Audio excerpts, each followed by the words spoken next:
Yes, good morning students. As you know that in the previous video we have discussed about the chemical properties of metals, and the last topic of previous video was what do you mean by the reactivity series of metals. So once again we are going to discuss about the reactivity series of metals. As you all know that it is a series of metals in which various metals are arranged in a vertical column with decreasing order of their reactivity. Basically reactivity series of metals की मैं बात करूं तो ये एक series होती है metals की जिसमें डिफरेंट मेटल्स को एक वर्टिकल कॉलम में अरेंज किया गया है with decreasing order of their reactivity. It mean that जो मेटल रिएक्टिविटी सीरीज़ में टॉप पर आता है उसकी रिएक्टिविटी सबसे ज़्यादा होती है. जैसे जैसे हम नीचे आएंगे उसकी रिएक्टिविटी डिक्रीज होती जाएगी और सबसे नीचे इसमें रखा गया है गोल्ड और सिल्वर को. तो basically gold and silver are the least reactive metals. That's why generally ornaments are made up of gold and silvers. सबसे ऊपर इसमें रखा गया है पोटेशियम और सोडियम को. They are highly reactive metal. Even they react with atmospheric oxygen and to catch fire. That's why generally these highly reactive metals are kept in a kerosene oil to prevent the accidental fire. और एक चीज़ और बताना चाहूँगा इसमें कि reactivity series of metals में जो metal reactivity series में ऊपर आते हैं वो बेसिकली अपने नीचे वाले मेटल को किसी दूसरे सॉल्ट सॉल्यूशन से डिस्प्लेस कर सकते हैं, लेकिन less reactive metal more reactive metal को कभी डिस्प्लेस नहीं कर पाएगा. Next topic is chemical properties of non metals. जैसे हमने मेटल की केमिकल प्रॉपर्टीज़ डिस्कस की थी, आज हम डिस्कस करेंगे chemical properties of non metals. The first chemical property of non metal is electronegative character. On the basis of its definition of non-metal, we can say that non-metals are electronegative in nature because they have the tendency to gain electron and get negative charge. Basically non metals के अंदर ऐसी tendency होती है कि वो electrons को gain करके negative charge acquire कर लेता है, इसलिए इसकी जो नेचर होती है उसे हम इलेक्ट्रोनेगेटिव नेचर कहते हैं.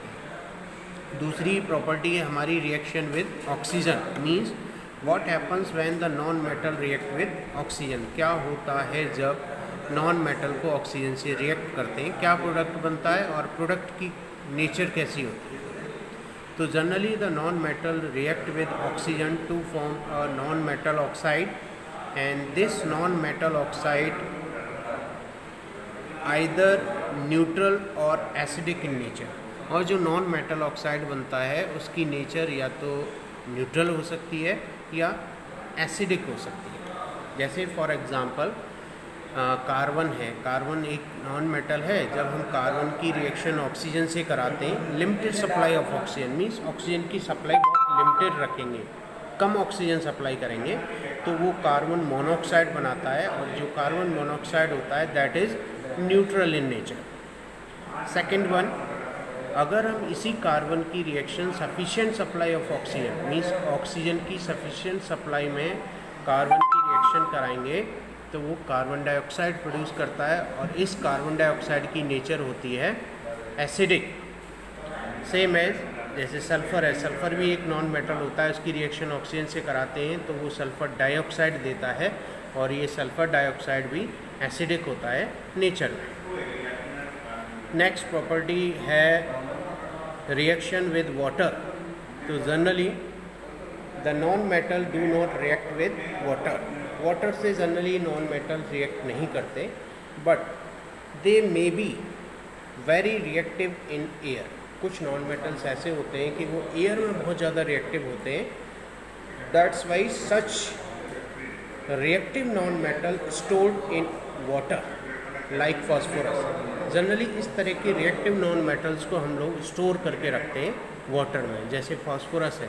फास्फोरस को जनरली हम लोग वाटर में स्टोर करके रखते हैं. क्योंकि ये जो है अगर हम बात करें नॉन मेटल की, कि अगर इसे एयर में खुला छोड़ दिया जाए, मीन्स जैसे नॉन मेटल मैंने बात कराया फॉस्फोरस को अगर हमने एयर में खुला छोड़ दिया तो बेसिकली ये जो है एयर में प्रेजेंट ऑक्सीजन से रिएक्ट कर जाता है and suddenly it catch fire और ये आग को पकड़ लेता है।